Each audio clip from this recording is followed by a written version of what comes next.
सभी बच्चों को सुनिए। बच्चों, कल मैंने आपको मैथ्स में संख्याओं के बारे में बताया था और उसमें मैंने आपको कुछ होमवर्क भी दिया था। तो उसमें से जो है आपको टेबल लिखने के लिए थी मैंने, वो तो पुराना काम था, वो तो हो गया था।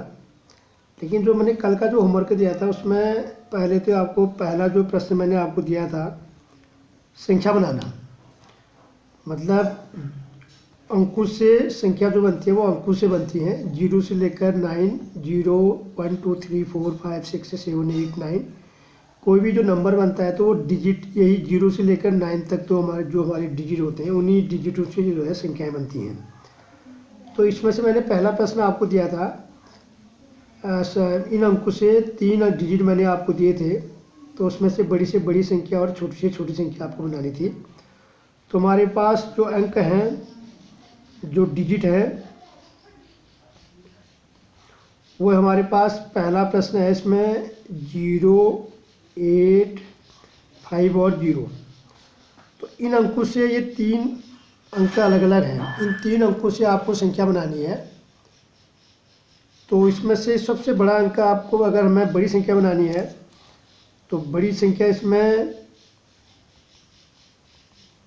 बड़ी से बड़ी संख्या क्या बनेगी, सबसे बड़ा अंक आपका 8 है, उसके बाद फिर 0 आएगा, सॉरी, सबसे पहले 8, उसके बाद अंक 5 और फिर 0, यानी कि 850 जो है बड़ी से बड़ी संख्या बन गई। इसी की इन्हीं अंकों से यदि हमें छोटी से छोटी संख्या बनानी है, छोटी से छोटी संख्या, तो सबसे छोटा अंक आपका 5 हो गया, और 5 के बाद फिर 0 लिखेंगे और उसके बाद 8। तो इस तरह से जो है ये जो है बड़ी से बड़ी संख्या 850 होगी और छोटी से छोटी संख्या 508। तो ये तो था आपका, क्या नाम कहते हैं, अंकों से संख्याएं कैसे बनाती हैं, जो मैंने कल आपको समझाया था। उसी में दूसरा एक और दिया था मैंने, और अंक दिए थे दूसरे में। हमारे पास अंक क्या हैं, 3, 6, 9 और 2। अब इससे यदि आपको बड़ी संख्या बनानी है तो इन अंकों से बड़ी संख्या जब आप बनाएंगे तो सबसे पहले बड़ा अंक आएगा। तो सबसे बड़ा अंक कौन सा है, 9 के बाद फिर 6 के बाद फिर 3, फिर 2। तो यानी कि ये संख्या क्या बनी, 9632। और इन्हीं अंकों से यदि आपको छोटी संख्या बनानी है तो सबसे पहले छोटा अंक कौन सा है, 2 के बाद फिर 3 के बाद फिर 6 और फिर 9, यानी कि 2369। तो 2369 जो है छोटी संख्या बनी इन अंकों से, और इन्हीं अंकों से बड़ी संख्या बनी 9632। तो पहला प्रश्न तो ये था। दूसरा प्रश्न, क्योंकि बहुत से बच्चों ने जो है आधा अधूरा काम कर रखा है, तो मैं इसको दोबारा आपको बता रहा हूँ। आपको ग्रेटर देन और लेस देन के सिंबल लगाने हैं। संख्याओं की तुलना मैंने आपको बताया था कि अगर कोई संख्या है, 2 संख्या यदि है तो 2 संख्याओं की तुलना आप कैसे करेंगे। तो थोड़ी देर के लिए, जैसे एक संख्या 5 है, एक संख्या 35 है, तो 5 संख्या बड़ी है किससे, 5 छोटी है संख्या किससे, 35 से। यहाँ पर है कि 35 संख्या बड़ी है किससे, 5 से। तो इनके बीच जो है, तो इसको अगर हम कहें कि 35 ग्रेटर देन 5 या 5 लेस देन 35, मतलब ये 2 सिंबल हैं। एक छोटा, इसको हम कहते हैं बड़ा, ये वाला, इसको, इस सिंबल को बड़ा का सिंबल माना जाता है, इस सिंबल को छोटा, यानी कि 35 greater than 5 and 5 less than 35। तो इसी में से जो है पहला प्रश्न इसमें मैंने दिया था, मतलब संख्याएं देने की, उनके बीच आपको चिन्ह लगाने थे। जैसे हमारे पास पहला प्रश्न है 25 और 35, तो 25 और 35 के बीच सिंबल, 25 और 35 की तुलना हमें करनी है। तो स्वाभाविक है, 25 संख्या छोटी है, 35 क्या है, बड़ा है। तो यहाँ पर पहली संख्या 25 लिखा है, तो 25 लेस देन हो जाएगा, 25 लेस देन 35। उसी प्रकार दूसरी संख्या है 928 एक संख्या, एक उदाहरण और ले लेते हैं और एग्जाम्पल। 928 और दूसरी संख्या है 67 नहीं 925।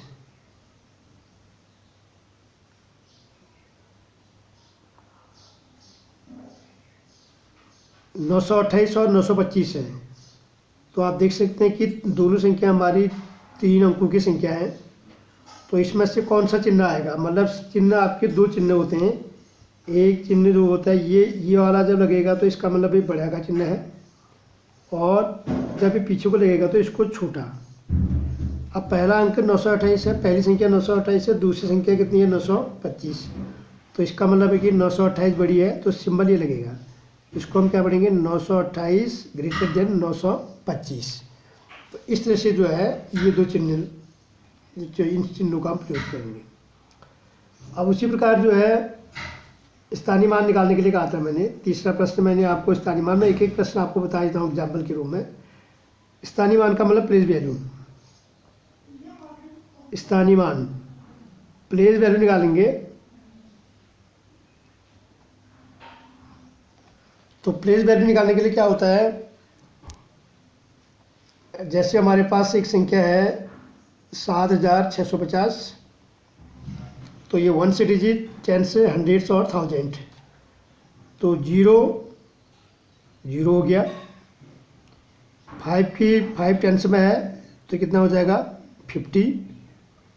6 आपका हंड्रेड्स में है 600, और 7 आपका 1000 में है तो 7000। तो इस तरह से जो है ऐसे हम क्या निकालते हैं प्लेस वैल्यू। तो बाकी इस प्रकार आप बना सकते हैं। फिर उसके बाद चौथा प्रश्न मैंने आपको एक दिया था, अल्पविरामों का प्रयोग करके इंडियन सिस्टम और इंटरनेशनल सिस्टम में लिखना है। पहले हम भारतीय संख्यांकन पद्धति में लिखना है। इंडियन सिस्टम में कैसे लिखेंगे, भारतीय संख्यांकन पद्धति में मैंने कल आपको पूरा समझा रखा है, तो फिर उसी का मैं अभ्यास आपको करा रहा हूँ।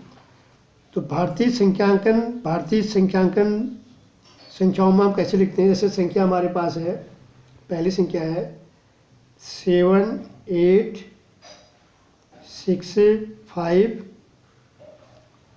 4 2 1, ये संख्या है। अब इस संख्या को हमें इंडियन सिस्टम में लिखना है। किस में लिखना है, इंडियन सिस्टम में। तो इंडियन सिस्टम में लगाने के लिए और कॉमास का प्रयोग भी करना है। तो इंडियन सिस्टम में मैंने कल आपको बताया था कि पहला कॉमा इंडियन सिस्टम में आफ्टर 3 डिजिट, 1 2 3, और उसके बाद जितने भी आपके डिजिट लगेंगे सभी आपके 2 अंकों के बाद लगेंगे, और वो भी कैसे, राइट टू लेफ्ट, यानी कि दाएं से बाएं की ओर जो है हम पहला कॉमा 3 अंकों के बाद, और उसके बाद के जो कॉमा लगेंगे वो क्या नाम कहते हैं 2 अंकों के बाद लगेंगे। जैसे 1 2 2 यहाँ लग गया, इधर हो गया। अब इसको इकाई, दहाई, सैकड़ा, हज़ार, 10,000, लाख, 10 लाख, तो जहाँ पर कॉमा लगे होगा वही हमारा अंक संख्या रिपीट आएगी हमारी, मतलब उसी से हमारी संख्या बनेगी। तो ये सैकड़ा, इकाई, दहाई, सैकड़ा, हज़ार, 10,000, लाख, 10 लाख, तो ये संख्या कितनी बनेगी 78,65,421। तो इसको हम इंडियन सिस्टम में क्या लिखेंगे 78 लाख 65,421। तो ये हो गया हमारा भारतीय संख्यांकन पद्धति में। इंडियन सिस्टम में हम इस तरह से जो लिखेंगे, ठीक हो गया। यानी कि इंडियन सिस्टम में पहले आपको कॉमा लगाने हैं। पहला कॉमा आपका आफ्टर 3 डिजिट, उसके बाद आफ्टर 2 डिजिट, और वो भी कैसे, दाएं से बाएं की ओर, यानी कि right to left, anti clockwise. अब उसी प्रकार बाकी के 2 एग्जाम्पल आप बनाएंगे। उसी प्रकार मैंने दूसरी एक संख्या और है, उसको हम लिखते हैं अंतर्राष्ट्रीय पद्धति में, अंतर्राष्ट्रीय संख्यांकन पद्धति। इंटरनेशनल सिस्टम में हम कैसे लिखते हैं,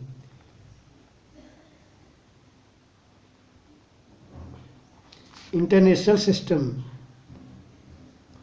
मतलब अंतर्राष्ट्रीय संख्यांकन पद्धति में मैंने कल आपको पूरा डिटेल में समझा रखा है। अब इस एक्सरसाइज हम हल कर रहे हैं। इंटरनेशनल सिस्टम में संख्या हमारे पास एक संख्या वही है, जैसे कल जो मैंने आपको दी थी 7 6 5 3 2 1 2। तो इंडियन सिस्टम में जो है जितने पहले कॉमा लगाएंगे, क्योंकि इंडियन हमारे भारतीय संख्यांकन में तो क्या नाम कहते हैं 1000 10,000 लाख 10 लाख करोड़ करोड़ इस तरह से कहते हैं 10 करोड़। तो इंडियन सिस्टम में कोई भी संख्या को जब लिखना होता है पढ़ना होता है तो वहाँ पर मिलियन और बिलियन का प्रयोग होता है। कल मैंने समझाया था। तो बिलियन और मिलियन का प्रयोग, तो उसमें हम पहला जो प्रयोग होता है आपका, पहला जो क्या नाम कहते हैं मिलियंस को होता है, फिर पहले 100,000 और उसके बाद फिर मिलियंस और फिर 10 मिलियन से।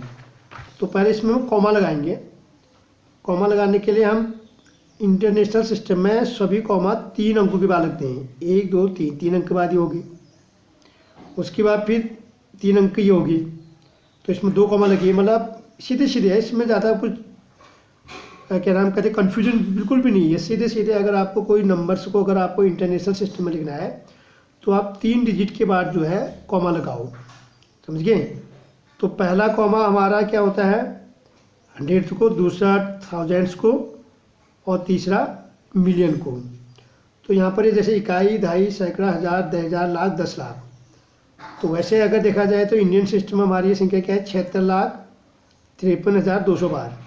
पर इंटरनेशनल सिस्टम में हम इसको क्या बोलेंगे 7 मिलियन, 7 मिलियन, क्योंकि पहला कॉमा आपका केस में होता है 100s में, दूसरा कॉमा क्या होता है 1000s में, तीसरा कॉमा मिलियन और फिर बिलियन। तो पहला मिलियन तो हमारा ये तीसरा यहाँ से स्टार्ट करेंगे। तो पहला मिलियन क्या हो गया, यहाँ पर 7 है, यहाँ पर हमारे 3 संख्या तो सिंगल कॉमा लग गया, कोई दिक्कत नहीं, क्योंकि इसके बाद कॉमा यहाँ पर लगा है।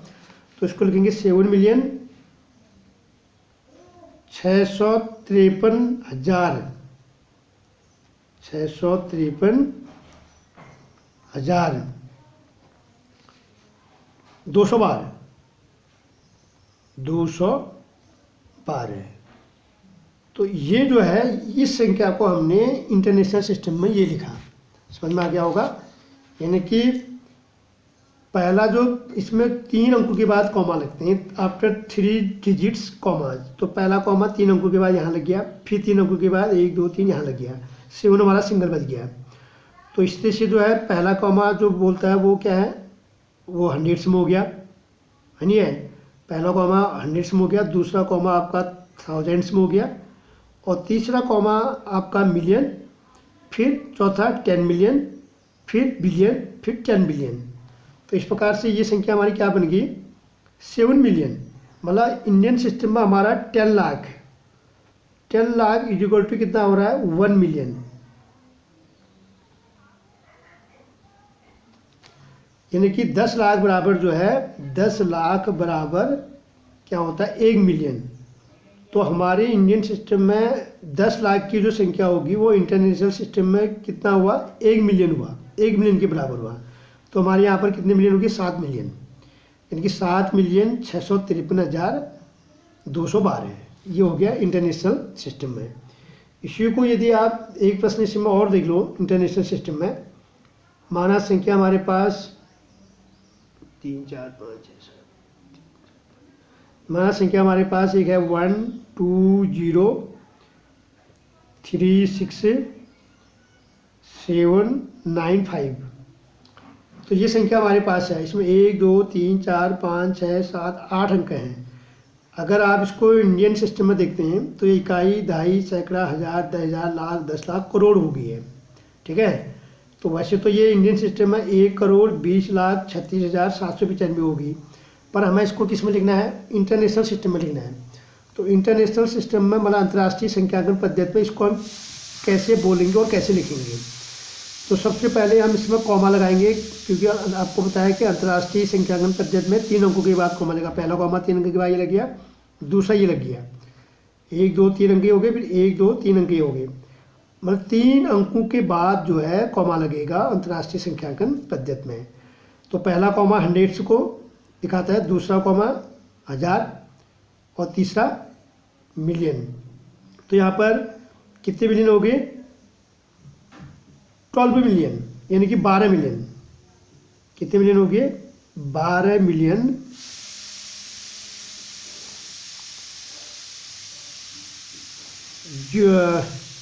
36,000, सॉरी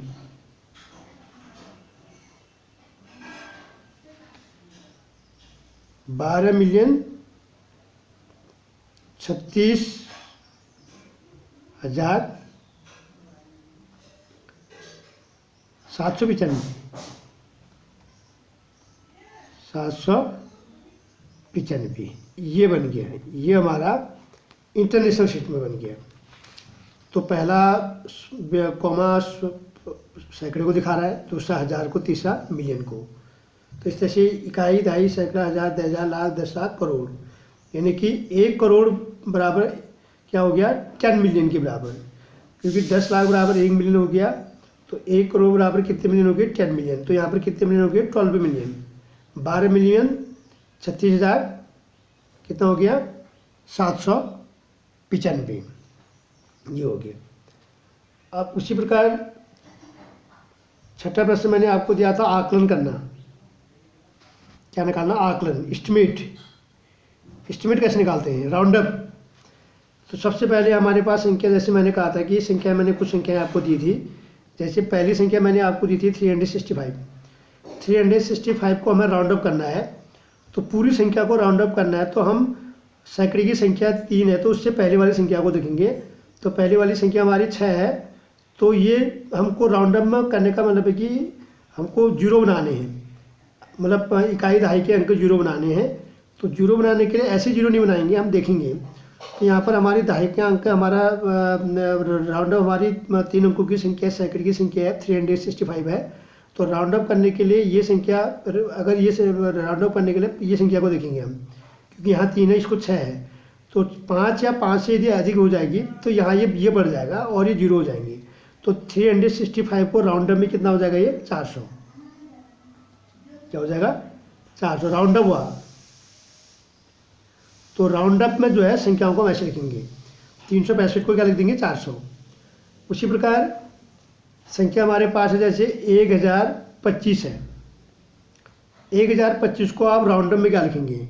तो राउंड अप में यहाँ पर क्या है? जीरो है। तो जीरो है तो जीरो है, तो ये जीरो है तो सभी जीरो हो जाएंगे। तो ये राउंड अप में ये क्या हो जाएगी? 1000। ठीक है।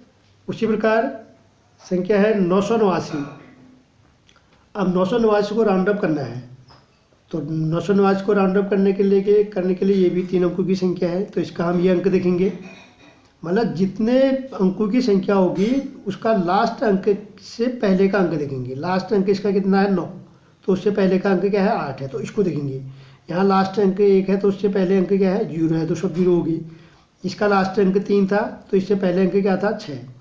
तो जुड़ेगा कैसे? जब ये संख्या, ये इस प्रकार की संख्या जो जिनको हम बता रहे हैं, ये 5 या 5 से अधिक होगा तो बाद वाली संख्या में 1 जुड़ जाएगा और आगे की सब संख्या क्या हो जाएंगी? 0 हो जाएंगी। अब इस संख्या को हमें राउंड अप करना है, तो इसका लास्ट अंक 9 है तो इससे पहले का अंक कितना है? 8। तो 8 जो है 5 से अधिक है, तो 5 से अधिक है तो ये 9 का क्या हो जाएगा? 10। तो ये संख्या भी क्या हो जाएगी? 1000। राउंड अप इसको हम क्या लिखेंगे? 1000 लिखेंगे। तो इस तरह से जो है ये आकलन हो गया। समझ में आ गया? तो ये तो